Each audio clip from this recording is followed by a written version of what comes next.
C'est pas normal.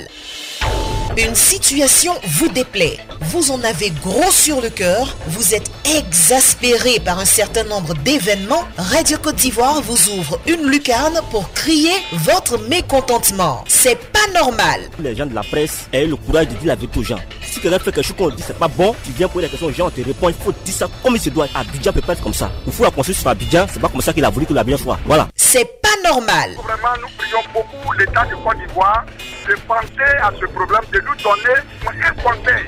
EVEA palmier. Là, on sait qu'au moins le prix est fixé, que ça soit 400, 500 pour un an, comme on donne le prix du cacao. Ça peut nous arranger, nous, les planteurs d'EVEA. Actuellement, je vous le jure que nous avons coupé tous nos caféiers pour mettre l'EVEA et on est resté, on fait trop partout. Vraiment, c'est pas la peine. C'est pas normal. Du lundi au vendredi, de 8h15 à 8h30 sur Radio Côte d'Ivoire. Vous ne pouvez intervenir qu'une seule fois dans cette émission. Merci de votre compréhension. «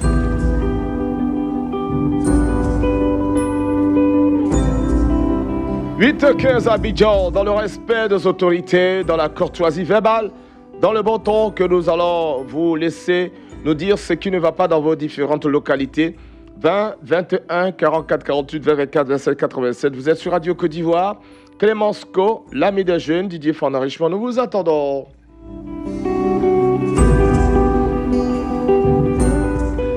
Monsieur Yao Edmond nous appelle de Boaké, non, de Yopougon. C'est bien cela, Yopougon. Allô? Allô? Oui, monsieur Yao Edmond? Bonjour, monsieur. Bonjour, monsieur. Vous nous appelez de Yopougon? Oui. Allô? Allô, vous appelez de Yopougon? Oui, j'appelle de Yopougon. D'accord. Vous nous parlez d'un problème d'école. De quoi s'agit-il exactement? Il s'agit d'une école. Je ne sais pas si je peux citer le nom de l'école. Allez-y, il s'agit de quoi? On nous a réunis la dernière fois, les parents d'élèves, dans la dite école. Allez-y, donnez le nom de l'école. L'école, c'est Mona Joyce. C'est où ça? C'est situé pas à la CDC. Pas très loin de la pharmacie à Kadioba. D'accord. Donc, allez-y. On est bien situé maintenant. Donc, on a réuni les parents d'élèves le samedi dernier. Oui. Et au cours de cette réunion, il y avait une représentante de la Poste de Côte d'Ivoire. Et elle nous a dit que à partir de maintenant, les enveloppes timbrées coûtent 1000 francs. C'est ce que la dame, c'est une dame qui vous l'a dit? Oui, c'est une dame qui nous a dit. Et que les enveloppes timbrées sont à l'école là-bas.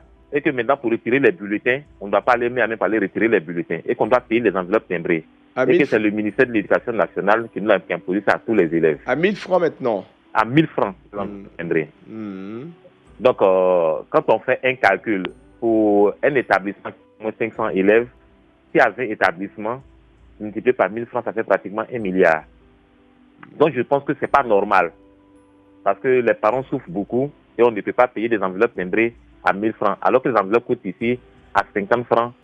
À 50 francs les enveloppes timbrées. Alors, est-ce que vous avez vérifié l'information justement? Qui vous a donné cette information? Oui, c'est moi j'étais à cette réunion. Ah, vous étiez à cette réunion? Oui, j'étais à cette réunion. Est-ce que vous avez vu à côté aussi si c'est la même chose dans les autres établissements? Est-ce que c'est la même information qui circule? Bon, moi c'est pour là que j'ai pour où va ma fille, c'est là-bas que je sais. Mais pour les autres écoles, je n'ai pas une idée. Mais c'est que dans le public, c'est pas la même chose parce que j'ai une de mes filles qui est au public. J'ai payé simplement les enveloppes à la boutique pour aller leur donner.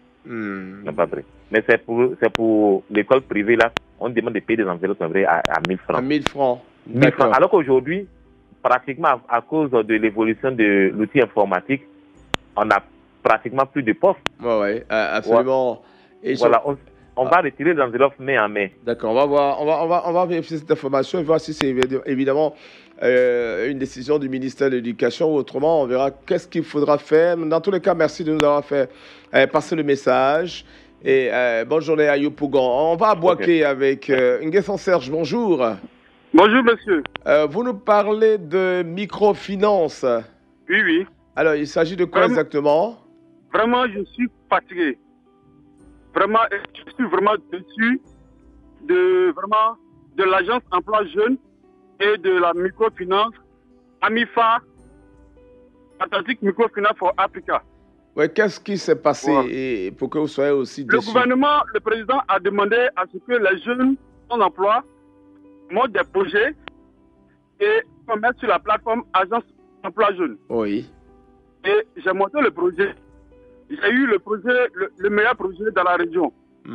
Il s'agit d'un atelier de diagnostic des véhicules à système électronique. Oui. Papa.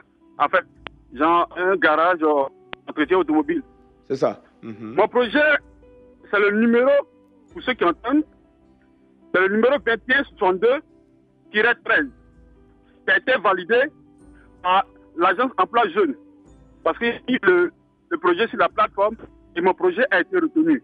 C'était le meilleur projet de la région. Oui, allez-y. C'était même présenté à la grande mairie. Allons-y très rapidement. Alors, de quoi s'agit-il exactement? Donc, le projet a été financé depuis 2016. J'ai monté le projet. Oui.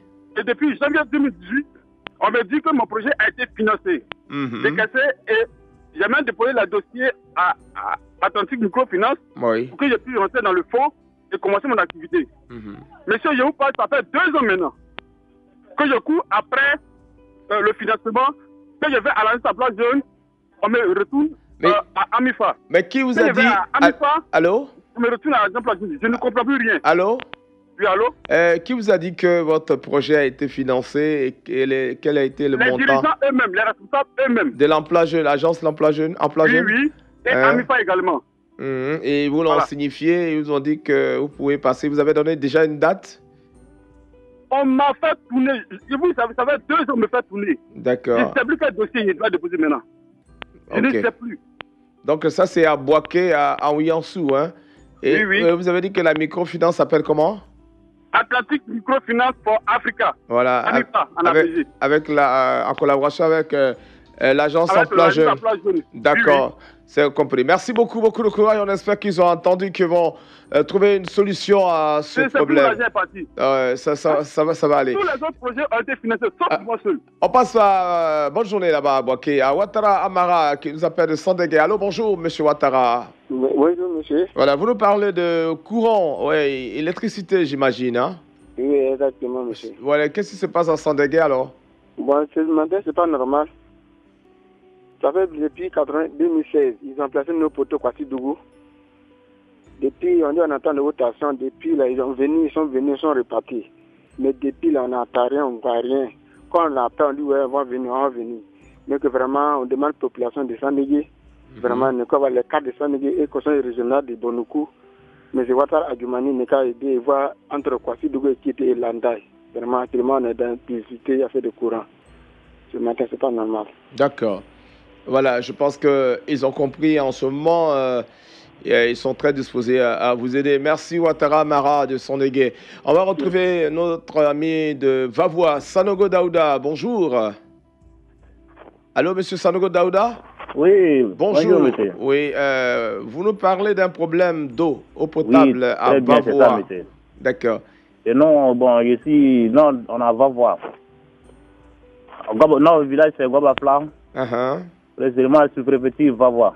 Oui, il y a un problème. Maintenant, on a problème de l'eau, monsieur. L'eau à boire. L'eau à boire, monsieur. C'est une seule pompe qui était à Gobafla ici. Mais précisément, où nous sommes là, bon, pompe là est gâtée. Donc, à l'heure là même, il y a même pas, on n'est même pas de l'eau, monsieur. Une seule pompe dans le village, dans votre village là? Oui, village. Gobafla. D'accord. Oui. Présentement, non, on souffre trop, monsieur. D'accord, ok. Oui, tu parles de la manière que la pluie est en train de pleuvoir à l'air là fort, mais c'est l'eau de Margot que non, ça va boire. Mais tu sais que c'est pas normal. Oui, c'est pas bon en ce moment. Donc on veut demander à l'autorité compétente qu'il n'a qu'à nous aider. On demande pardon à l'État, il n'a qu'à voir notre cas. Okay. Ça fait tout le temps, je vous appelle pour en parler à faire de l'eau là, mais vraiment, jusqu'à présent, ça ne va pas. Ça va s'arranger, il faut continuer à nous appeler, il ne faut pas relâcher. Découragement n'est pas ivoirien. Ah, vraiment, c'est ça seulement qui est notre problème. En tout cas, ça va aller. Bon, oui, on demande à Radio Côte d'Ivoire aussi, il n'a qu'à nous aider. Ah ouais, c'est ce qu'on fait déjà en vous donnant nos antennes. Hein. C'est la seule radio qui le fait, vous le savez. Ok. Ok, allez, merci, bonne journée, merci, beaucoup de courage. On compte ici, président. Il n'y a pas de problème. Je crois que le président a entendu, il a des ministres, les premiers ministres, le vice-président. Tout le monde a entendu. Les problèmes vont se régler au cas par cas. Il n'y a pas de souci. Merci, bonne journée. Dans tous les cas, à Vavoa. Nous sommes à Boaké encore une fois. Bakayoko Karidia, bonjour. Bonjour, monsieur. Vous nous parlez du non-paiement de loyer. Oui. Ah oui. Les gars pénitentiaires sont dans nos maisons et on ne gagne pas l'argent en temps. Ça fait combien de mois qu'ils ne payent pas vos loyers? Nous avons fait, comment on appelle, septembre de l'année passée jusqu'à juillet. C'est en juillet qu'on nous a donné un peu. De juillet à aujourd'hui, rien n'a encore été fait. En juillet, ça dit que quelques mois là, juillet dernier là. Juillet dernier. On vous a donné un peu c'est quoi? Un peu de septembre à juillet. On vous a 3 mois. Ça peut faire quoi? On vous a donné 3 mois sur plus d'un an. Non, de 2014 à 2017. Ah, de 2014. On a fait 2 millions et peut-être chacun. Ah oui, d'accord. Il n'y a rien à voir de janvier à maintenant. Oui, je vois. Voilà. Et qu'est-ce que vous disent les autorités?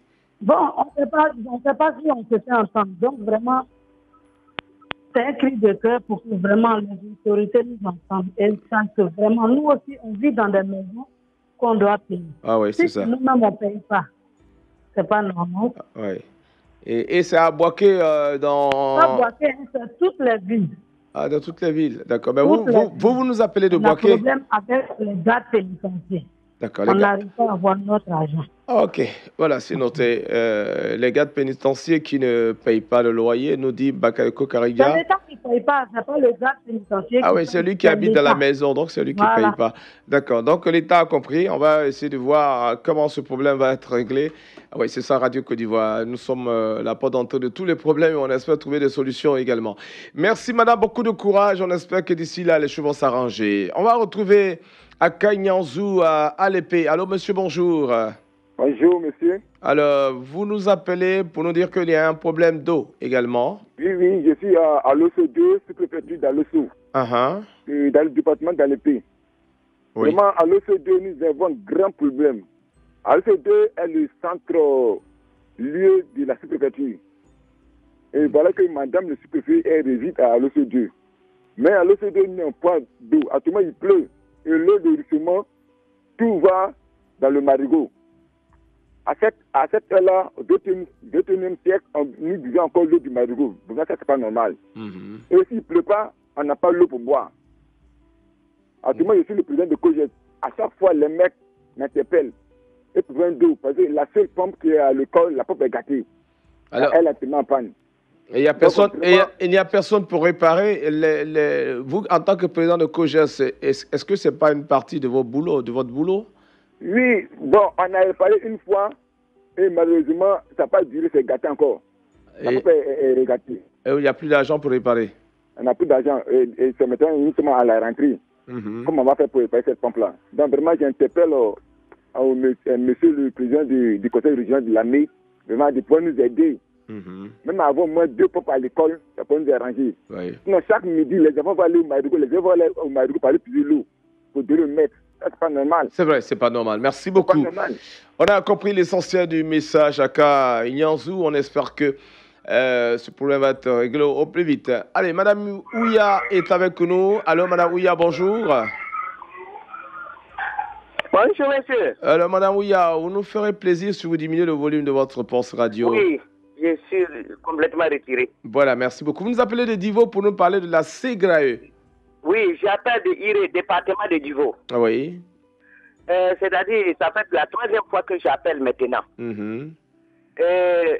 Quand j'ai eu comment dirais-je, le rappel après le décès de mon mari, j'attendais chaque 3 mois pour aller à Abidjan. Et après, on m'a dit, bon, que je devais ouvrir un compte dans ma localité, si possible. Oui, et je l'ai fait. Oui. Donc, comme j'avais déjà fait 2 mois, l'argent était sorti déjà. Et ma banque m'a dit que les 3 mois que vous avez fait, c'est 1 mois, on nous a envoyé, mais les 2 mois sont déjà là-bas. Vous devez faire une réclamation. Et je l'ai fait.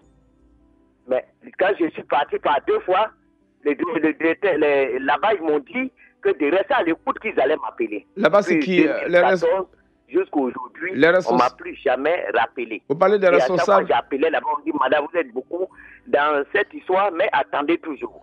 J'ai attendu jusqu'à aujourd'hui, pas de suite. Allô, madame Ouya.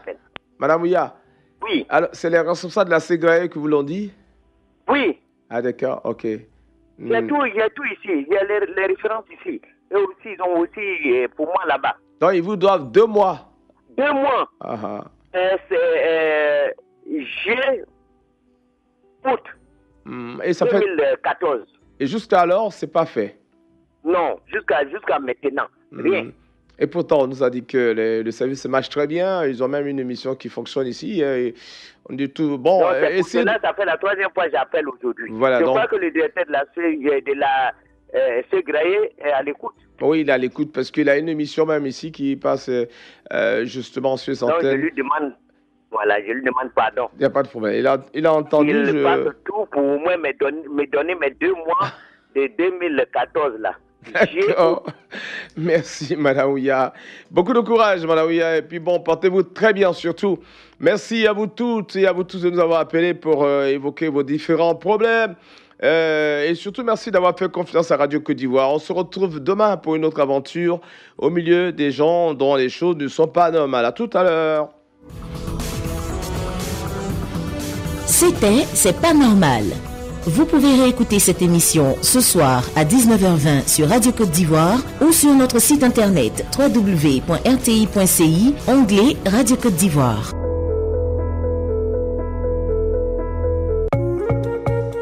La grande matinale sur Radio Côte d'Ivoire. Numéro 1 sur l'info et le sport.